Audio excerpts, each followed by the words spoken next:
So you've built your business to about the $3 million mark, but it owns you. And you're the one constantly trying to catch everything falling through the cracks. You don't have any time. And you're wondering, is this scalable from here, or is this the life that I'm now resigned to? I'm going to bring in today's expert that has done the founding, that has done the scaling, and has experienced the exit to take you through this process with a system called EOS. Let me bring in EOS implementer, Chris Castillo. So Chris, tell me a little bit about what you do. So first of all, Don, thanks for having me on. This would be great. I get to work with business owners and help them scale their business, or really get unstuck from where they want to be in their business. They're typically stuck in cash flow or people problems, or just they're not getting what they want from their business. And I teach them a system of tools that helps them identify what's not working and help them get what they want from their business in a fast, efficient way. And it also teaches the team what to do, so they're all following the same vision, all working towards that vision, and becoming a healthier team doing it. Now, are these typically like founders that reach out to you? Are we talking corporate? What are we talking about here for an ideal fit for you? We work with entrepreneurial companies, typically at least 10 employees and about 3 million or more in revenue. And again, they're stuck, they're in pain. They come back from the weekend and they're fighting a fire because, something didn't go well over the weekend, or somebody's not doing their job, and it's the same thing over and over. And they just are frustrated. Again, entrepreneurs, small to medium businesses, and typically it's somebody in the leadership team, a founder, an owner, partner, maybe a sales leader that heard about me somewhere or a friend told them. And then we just started having a conversation to see if we can help, if EOS is a solution for them. Yeah, and at that level, that $3 million a year in revenue, 10 employees, about that wheelhouse, you've already passed 95% of businesses in America, right? So, but you have something that obviously people want to buy, and so service they want to invest in. So you got the basics figured out, but you're starting to build your team, and so you got a whole new level of challenges, right? What are some things that you see them that's kind of choking them or keeping them from realizing their potential? Well, we mentioned a number of people. People are the biggest asset and the biggest weakness of any company, because if they're all working in the same direction, we're rowing in the same direction and working toward the same vision, then it's amazing. When they're not, it is chaos. And so we typically come in on the chaos side, or they're just not all getting it. And 10 employees seems to be the breaking point. They're like, we can deal with 5 or 6 employees. It's fine, which it's not, but it's fine. And they get to 10 and they're like, we should be farther along than we are right now. We have the team. We think we should be at 5 or 10 million, not stuck at 3. Or they're in a peer group and all their peers are making 8, 9, 10, 15 million, and they're not. So that's why it seems to be the tipping point for most businesses, like you said. And 3 million means they have some profitability. They're ready to invest.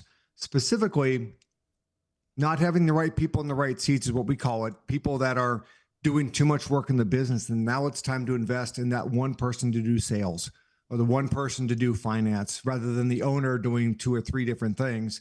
They've run out of time. And that's the balance, the time versus buying their time back. I mean, you're trying to build something here that an owner or sometimes even the founder, if it's still the owner at that point, is almost the one in the way and the one that needs to make the most change, isn't it? Yes. And when they realize that, and again, a couple different triggers come into play. When they run out of time, that means they're probably doing things that aren't making money for the company, and just, it's either status quo or keeping their head above water, or they realize that they're not doing a very good job because they're in that seat a third of the time, and in reality, even less than that. And they're holding the team back from, I'll be the sales leader when they're not really the sales leader anymore. Or they just need more bodies to go out and sell, because what they were doing was fine before. What got them to $1 million or 3 million was fine. Now it's just not. Now it becomes a numbers game. Yeah. Well, and a lot of times it's communication, like you said. And I see companies at that level that have either way too many meetings or no meetings. So what's kind of a good rule of thumb here? What do you tend to establish? Well, you notice in companies that meetings are typically not very valuable. There's no really results coming out of the meetings. So they keep having meetings to have meetings. And it's really because the leaders aren't sure if their people know what they're doing or know what done looks like. And the communication, we talk about that. The complexity issue is the more people you have in the business, the more complex it is. The lines of communication they become exponentially more confusing the more people you have. So we start out by saying, let's just have one great meeting for the leadership team beginning of the week to get everybody aligned with what we have to do this week. We already have a plan for the quarter. That's what we're working towards. What's getting in our way this week? Let's talk about that. Get everybody on the same page so they can execute this week and then manage the exceptions, right? They already have a plan. That's what we have to do this week. Here's what happened last week. We need to adjust or fix, and then everything else that might come and get in their way, rather than the other way around, where they're fighting, swatting at flies all the time because they just don't have a plan, and they don't get their work done. They don't talk to their people, and everybody's productivity goes down because there's no clear plan. Yeah, and right now to this point, it sounds like you could be talking about almost any industry out there, but are there some areas that you specialize in or that you find this to be really impactful? Well, EOS can work with any company, again, typically 10 to 250 people, 3 million to 250 million is the nice sweet spot for EOS. Because again, it's agnostic. It works with any company that wants to use this system to help them run their business. And again, it's a business operating system called EOS, Entrepreneurial Operating System. But what it does, it gives you a framework of how to run your business and change your behavior and manage the human energy of the business. What I typically get attracted to is family-owned businesses, because I survived one, professional services, service-based businesses, because again, people are the biggest challenge in those businesses. That being said, I've talked to coaching companies, I've talked to CPA firms, a lot of, it really doesn't matter as long as they're typically in pain. And the cool thing about our community here in the US, if they want to talk about EOS and I'm not the right person for them, I can always refer them to somebody that may be a better fit for them. But again, most of the time, we just want to talk to them and see if we can help them if they're willing to do the work, because this is a change of how you run your business. It's life-changing for a lot of businesses. And that's why it takes about 2 years to learn the system. And when you as a leadership team learn the system and you teach the people below you, then I know you've got it and you're actually running on EOS. And that tells me you're ready you're a self-managed team from then on out. But yeah, like I said, I'll talk to anybody that is running a business that feels like they're in pain and could use some help. If they think they need somebody with certain experience or background on top of the EOS, then we can refer that. But again, I've worked with, in my past, I've been at Hewlett Packard. I've had my own service business, worked in grocery stores. So I've done a lot of different things, and a lot of that experience is good. But what I do is EOS, and if they want me to teach them EOS, I can do that. Well, and this sounds like the processes that you would get from hiring a CEO at $5-6 million a year if you were a $100 million company, right? Now, at a $3 to $10 million company, you're not paying a CEO $5 million a year. But these are some of the processes that they would be putting in place almost before you're ready. You're like building a bridge to get to that level and that next step. Yeah, we have a lot of. Right now, fractional blanks are a big thing, right? Fractional integrators, fractional CIOs, things like that, because they're companies that are, small to medium size that just don't have the income yet, the profitability yet to hire a full-time, let's see, controller or a CFO. So we have fractional people that can come in and solve that, but we don't know what they need until we can get in there and start opening the hood and seeing what's underneath there. Because again, typically they'll have one person in multiple seats. When I mean seats is either the integrator seat, sales, marketing, operations, finance seat, things like that, because they have to do that. There's nobody else to do it. And the reality is the business needs more and they're holding the team back. So let's start talking about filling that seat with the right person. When you get the right person in that seat, magic happens, because that's what they're focused on 100% of the time. Finance seats typically run by the spouse-ish. Once in a while, they get a report. But if they don't have good numbers, we can't run the business. So we need to talk about numbers. And if they get a fractional in there to bridge where they are to where they need to be, that typically helps for 6 months or a year. And then they can see the value of that. And then they say, now we need somebody full-time, because Now it's going to take us to that next level. We didn't know what we didn't know. Now we got a glimpse. Now we're going to invest this money now because we're going to get it back within a year. Well, and the right process, the right system. I mean, you're really working yourself out of a job, but there's plenty of companies to go help, right? So this is the idea to get them self-sufficient, about a 2-year turnaround from nothing all the way through. It's just the lifeblood of the entire enterprise, isn't it? Yes. And again, our job is to teach them EOS. It isn't a magic pill or a silver bullet kind of thing. It isn't a seminar. It is changing the way you do business, changing the way you behave in your business, and what the standard looks like in your business. So there are tools in EOS, but it isn't just a tool. It's a way of life. And we tell people when we teach them, they realize they should have done this earlier, but also they realize they've gotten their time back. They were stuck doing $5 an hour work where they should be, as a leadership team, doing $100 an hour work. So if we can get them to out of their own way, out of their own way, just to say, okay, who should be doing that work? We need to train that person or get the right person in there so you can level up and start talking about the next iteration of this business. Who should you be serving? Do you need to look for the next location? How do we grow this business? Or if you want to sell it, what does that look like? Selling takes about 2 years, if that. They can even get a buyer. We're great at coming in at the beginning of that to help you get a standard in the business, because businesses running on EOS sell for 2 to 3 times more because the buyers are buying a company running on a system already. They don't have to do anything with them. They just acquire them, or if they run an EOS, it makes it a good fit when they acquire and just bring those people right in, and they just keep humming along. So if we can make that happen, it allows them to get some certainty and get their time back so they can start doing what they want in the business. You can imagine a visionary who's not very good at the day-to-day, right? They're not good at being in the weeds, but they're stuck in the integrator seat.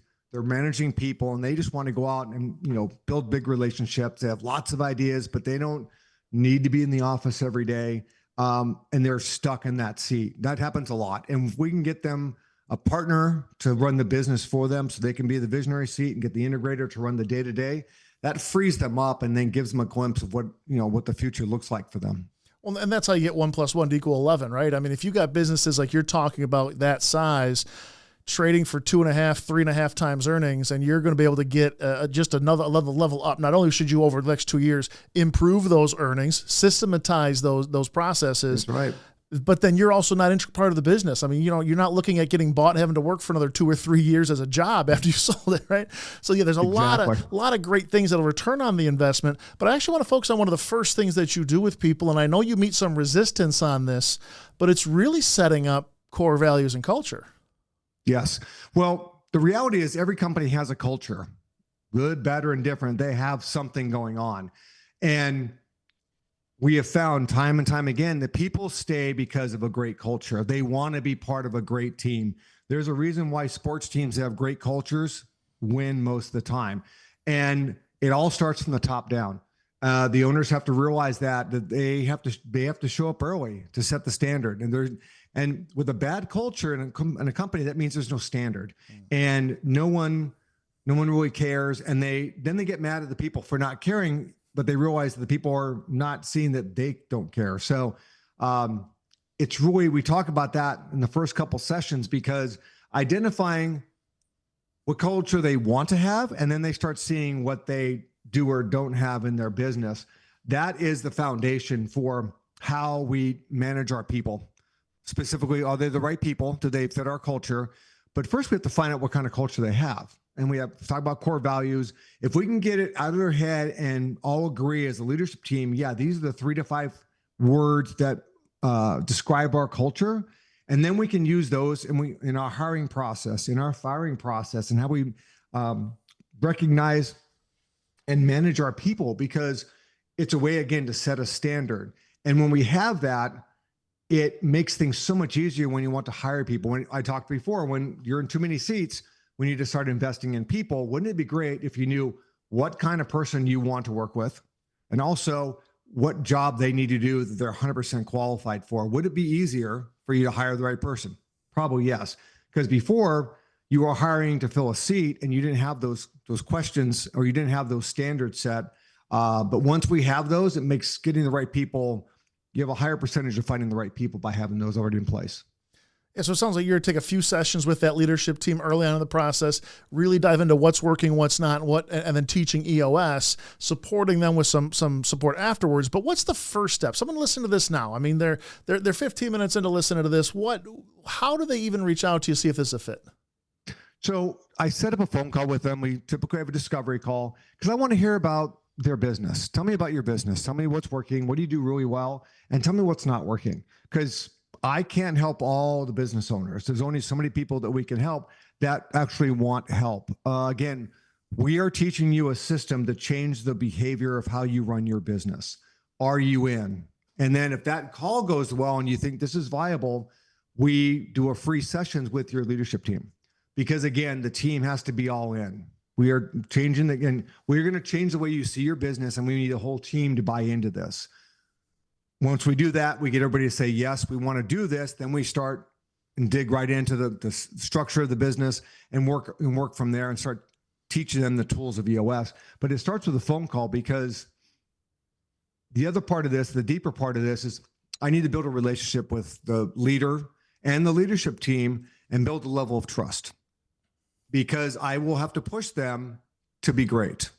They say they want to be great. Sometimes you need your personal trainer to say, you need a kick in the butt once in a while because you're not doing what you said you're going to be doing. And we just need to get better at that, with the intent of you teaching the people below you, and you need to have the same expectations for them. So we need to have a level of trust. If we trust each other, then we can work well together. You will become great. I can get out of your way. You can run your business. I go find somebody else to help. Well, there's a lot of books, there's a lot of online videos, a lot of free stuff out there to all kind of try to address some of these areas. But it's really that having someone to hold their hand and be their personal trainer, like you put it, that's the difference between this working and not working most of the time, isn't it? Yes. And you can read the book. We talk about this. There are free tools in the book.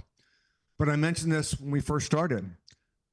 Business owners that are in pain, the common denominator here is lack of time. They have no time in their business. So can you be open and honest with me and say, yeah, you're going to read the book and actually start implementing this in your business when you don't have the time to read it and begin with? So, and that's just a fact. And I was there in my previous business. I know how that is. And it's like, this would be great. And I hear this all the time. I thought this 5 years ago and I just never read the book again, kind of thing. And that's why they could do it, but it will take longer, and it will be a slower process and more painful. And here's the problem with that. They will skip things in the learning process, not only on their side, but also teaching their team, that will hinder their growth down the way. And they're going to realize, wow, this didn't really get us where we wanted to go, when they miss 5 of the foundational tools up front. So this is what I do full time for the last 5 years. I scaled my previous business with it. I know it works. It works for, we're over 300,000 companies running on EOS right now in the world. We're trying to get to 1 million. So I know it works. We just got to get the team to do it. And if you want to do it the best and fastest way, you get an implementer. It just, the data shows us that. And what's that number to reach out to you to get that, just to have that first phone call, see if this is a fit? I'm available. Direct is 916-717-3332. And it's on my LinkedIn profile as well. And you can even book an appointment for us to call. And again, free phone call. If this sounds great, we do a free session with your leadership team. Again, I need everybody to be bought in with this.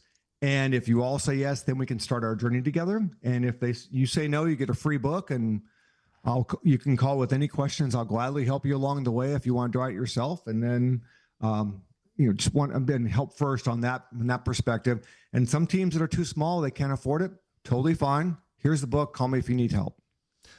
Well, so listen, if you're still watching this at this point, I mean, that sounds like a no risk thing for me. That sounds like a no brainer for me, especially if right now you realize that you've done most of the heavy lifting, and as your business has grown, you've just picked up more. You haven't put anything down. And maybe if your team right now, every time there's a direction, there's a missing loop, an assignment missed, a refund to be done, a bad customer experience, a bad review, are you really going to go fix all those paper cuts, or do you need a process and a system so you can start working on the business? I mean, right now you may feel chained in it, and I'll tell you, your business is not worth what you think it is if you're the integral part. Now, that doesn't mean you don't have a role to do. I mean, what I'm going to get into with Chris in a minute here is, okay, so if I'm able to be the visionary again, I'm able to look above the cap table, look out to where we're heading, what's next. Maybe I can look at an acquisition or growth or maybe it's a whole new stream of revenue we've been missing because we're barely handing on to the win we have. So getting this process set in place not only has a return if you decide to sell, but has a return if you decide to keep and legacy this business, this opportunity to be a real business owner, not just an employee. And maybe that's how you got started. Maybe that's what got you here. But as Chris said, that's not going to get you where you want to go. Where you want to go is that 10 million, 20 million, 50 million, 100 million and beyond, you're going to need a process. And if it's not this process, good luck. I mean, you can piece it together, you can bubble gum and duct tape it, but they've done this, over 300,000 companies in the U.S. running on EOS. I mean, why are you going to reinvent the wheel here? You have someone from the outside who he's going to be coaching you as much as your team. Now, he'll probably do that in private. He'll have some really tough conversations with you, but he's ultimately going to set up for you a integrator into your business so you can be the visionary. You have someone who thinks maybe differently than you, not better, not worse, but thinks differently than you to pick up those tasks and systematize that process. Now, maybe your mind is a systematizing brain, and maybe you like that. Well, you better have someone on your team looking down the road so you know where you're heading the right way. And that's what I want to ask next, Chris, is once they're into this process and they're building this up, that really, yes, everyone in the right seat. I mean, you got sales, operations, and you got finance. And those are the three key seats, but you need someone to tie that all together. Talk to me a little bit about that role in regards to EOS. So when we start the whole process, we talk on the very first day of the journey with the client, not the free session. This is when we're actually working with a client that says, yes, we're all in. We talk about the structure of the business. What do we need in this business to move forward in the next 6 to 12 months? Because that's going to lay the groundwork for our vision. Because if they say we're at 3.5 and I want to be to 10 in 3 years, okay, we establish the gap. That helps me understand where that person wants to go. The other question is, does the whole team understand that? Because the team is probably going to say, I'm not sure how we're going to do that. This is what we do when we work on this process. We get the structure set. Okay, who do we need on the team and the company to work towards that? Because it's not going to happen overnight. It's going to take time. But once we open the hood and start seeing what the structure looks like and start seeing the holes, then we can say, okay, who's actually leading the leadership team? Is it the visionary or is there an integrator somewhere? Because we have to have an integrator. Someone's got to run the day-to-day. Someone's got to be in the weeds. Someone's got to be able to, like, in any company, there's a foreman out there checking out the landscape before the crew shows up. There's got to be somebody running the day-to-day.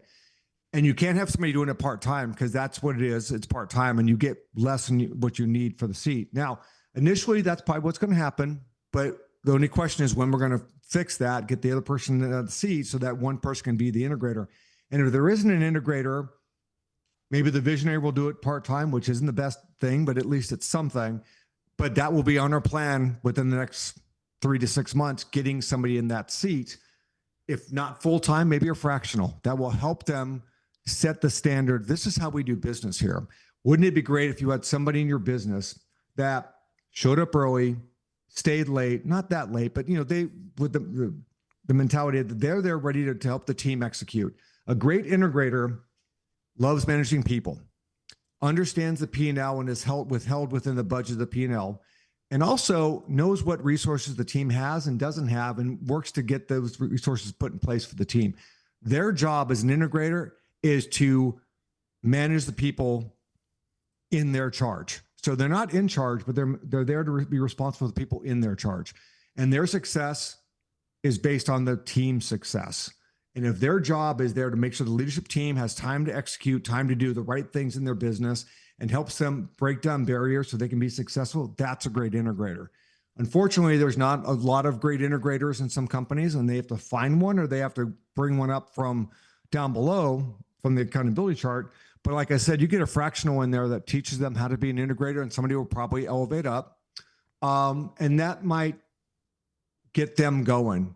And then we check on that every quarter to make sure, are they still the person in the right seat? Do they still want to be here? Because there are people I found my own business and doing this work that they like the startup phase. They like the chaos of the startup, but then it gets to 5 or 10 and they're like, yeah, I'm sort of bored. I'm going to go find something else to do, which is okay.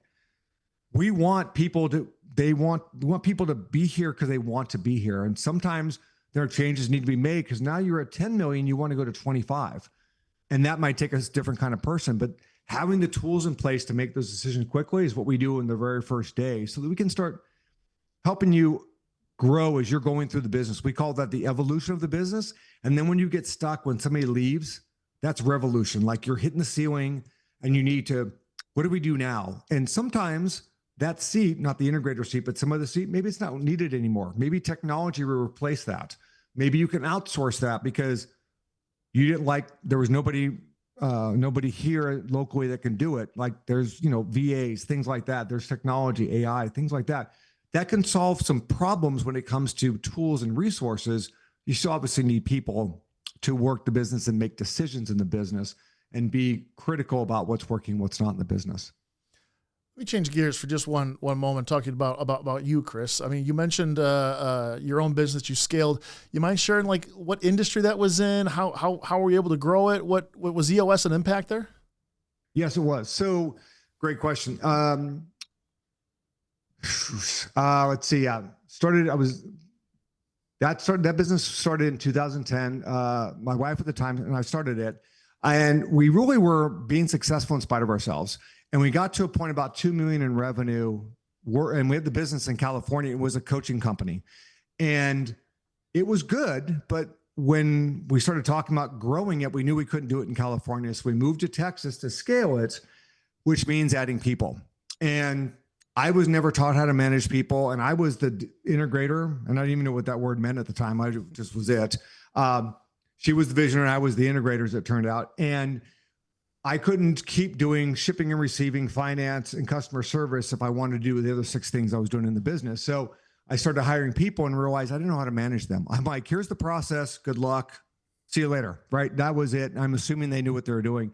Not the case. So as we were growing, it got more complex, and we realized we needed a system, found EOS and started implementing that in the business. And every year since we moved here, it just kept growing and doubling in the coaching company, in the coaching business. And when I exited, we had all the processes documented. I didn't get any phone calls on any questions of anything because it was already written down. I did all that work, and all the team did that work, because once we created the process format, we made the team fill out their own processes, because that allowed them to be autonomous and allowed them to manage their own process, meaning they would know when something broke, they would fix it with the mentality. This is key here. The mentality is, once you leave, your replacement will come in at this level, not down at ground zero.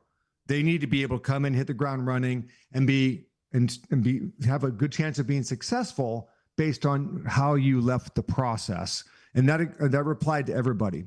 And then I started doing EOS based on this experience with EOS in 2020, because I was the guy working till 2 a.m., not going to the gym. Once I got home Monday afternoon, Monday evening, I was already behind on the week because I got stuck doing customer emails. I wasn't doing the things that mattered in the business. I was just fighting fires and keeping my head above water. So EOS really gave us clarity of like, okay, stop doing these things. Oh, by the way, if you're doing this and it's really somebody else's job, you probably have a people problem, that kind of thing. And it just allowed us to grow as a company and being able to run it. When I left, we had 9 employees, and it was at almost 27 million. So you don't need a ton of people to make a lot of money and be profitable. Also depends on your industry, but I realized EOS was the key. It helped clarify and gave a structure and a framework of how to do things and how to not do things and how to manage people. I learned everything about managing somebody from EOS. It was amazing, reading Traction and how to be a great boss.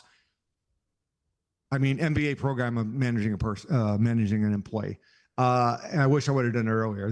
I hear that from all my clients. I wish I would have started this earlier. But with that, started doing EOS 5 years ago. And I just want to help people that are in the spot that I was in 6 years ago, when pulling my hair out, trying to get my work done.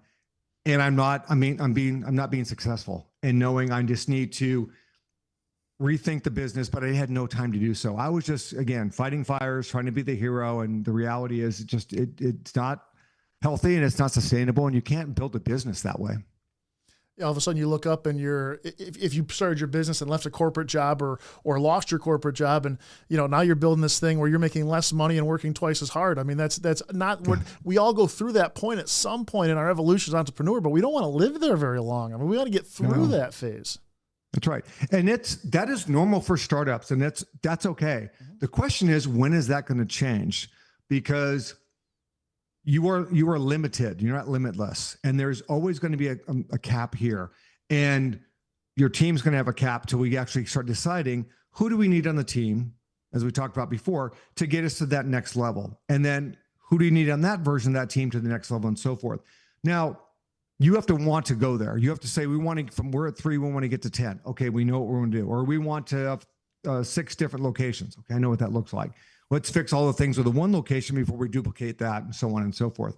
So if we can make those things, get that clarified right off the bat, it makes the growth a little easier. And it's hard work, but it will get easier as we get better at EOS. And then they realize their company running their business is not that hard because they're in control now and they have their time back. And then they can start being way more strategic with that time, right? Way more strategic with the next move. It's not a panic. You're not reacting. You're actually driving. And that's a whole different feeling. Yeah. Wouldn't it be great if you're in a room and an issue comes up outside of your business and you have a conversation of, here's the plan for the quarter and for the year. How does this affect our business? Does it? If it doesn't, let's just do what we do. If it does, what's really the risks here? What do we have to consider here? And what can we control and what's out of our control, right? And if we can stay the course, it makes running that business a lot easier because, running a business is emotional. And if things are changing on the outside world, which they are, people can get stuck in that emotion and get stuck. We call it tyranny of the urgent. Everything's important when it's not really that important. Because if you have a plan, we talk about this in our the second and third day we're working with clients. When we create your VTO, your Vision Traction Organizer, it's the plan. This is where we're going, and this is how we're going to get there. And we're pretty confident this is going to work. And then all we do is manage the exceptions. Because wouldn't it be great if you're running your business, 80% of your day was already planned out, 80% of your week was planned out, and 20% of it might be a distraction or something like that, or just maybe something that doesn't really apply to your business, but you had the capacity to look at it objectively and move forward rather than always being reactive. Being reactive, again, kills the momentum of a business and teaches your people below you that they can be reactive, and that's the standard of the business. Yep. That's the big piece is getting down through the leadership team, down to through management, down to even the front lines where they're all facing the same direction, all know what's important. I sometimes refer to them as 90-day sprints. I know EOS calls them rocks, but that really sets up your 3-year cycles. If you want to get to where you want to go in 3 or 10 years, you've mapped out where that needs to be. Now you've broken it down to what needs to happen in this quarter, along with the day-to-day that doesn't go away, but hopefully you build some processes to manage that with the right people. I'll tell you, Chris, anyone still watching this at this point, if you're on the fence about reaching out and booking that call or just having that first call, I think that, Chris, you're just going to call that number and talk to. This is not like a book an appointment thing. It's just hey, let's have a conversation. Let's see if this fits. I can't think of any reason why you would hesitate, why you would wait. It's not going to get any easier, not going to get any better if you let this thing just fester. And if you're relating to any of these, I mean, listen, Chris, this is the stuff that all businesses need to handle at some point. There's no one out there immune from what we're talking about today. And I know some of this may be a little general. You may say, well, does this work with my landscaping business or would this work with my print shop? Yeah. Yes. Yes, it would. Now, the purpose of the call, the purpose of the meeting with your team, that's all to see if Chris is the right fit and EOS is the right fit. And let's be honest, also, if he thinks he can add value to you and your team. He's not going to pursue this. There's a lot of work on him. Chris, you take some of these clients' problems to bed with you. I mean, they live with you. They're in your brain. You're solving them with them. And this is a lot for him to take on as well. And he only has a plate that can be so big too. So like that first call, unless you correct me if I'm wrong, that's a fit on both sides. So don't hesitate. Yes. Don't wait. Reach out. Make that call. Chris, I really appreciate your time. I want to leave with the last word here. What do you want to leave the audience with today? Yeah, really, if you're not getting what you want from your business, let's have a conversation. Because again, If nothing else, there's probably a tool I can give you that will solve what you're going through this week and give you a little bit of clarity of what EOS is and how it can help you, and see if that will, move you forward. But don't stay in pain any longer, because there's no reason for it. You need your time back to grow a great business, and you only can do that by making sure you have your time back and your team gets their time back. Awesome. Chris, appreciate you being here, man. Thank you very much for the time. Thanks, Don. It was great being here.